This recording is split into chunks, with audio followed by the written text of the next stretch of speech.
शहरात झाडे कोसळल्याचे सत्र सुरूच. राजारामपुरीत एकाच दिवशी 4 झाडे कोसळली, नागरिक संतप्त.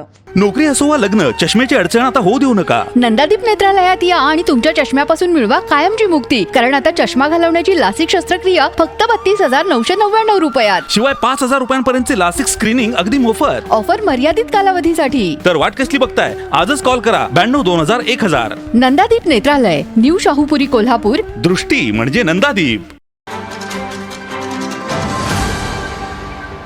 कोल्हापूर शहर आणि जिल्ह्यात सुरू असलेल्या मुसळधार पावसामुळे अनेक भागात झाडे कोसळत आहेत.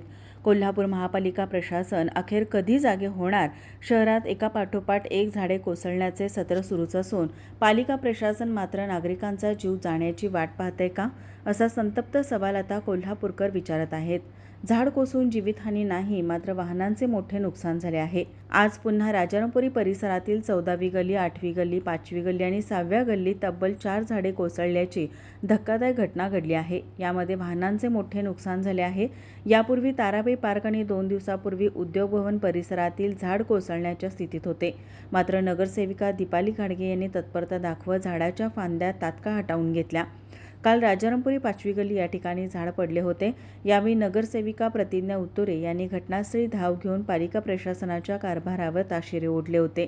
पावसाळ्यापूर्वी शहरातील धोकादायक झाडांच्या फांद्या छाटणे आवश्यक होते, मात्र पालिका प्रशासनाने याकडे साफ दुर्लक्ष केले.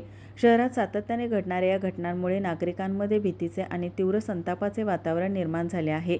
तर एखादा मोठा अनर्थ घडल्यावर किंवा निष्पाप नागरिकाचा जीव गेल्यावरच पालिकेला जाग येणार का, असा सवाल जनतेतून व्यक्त केला जात आहे.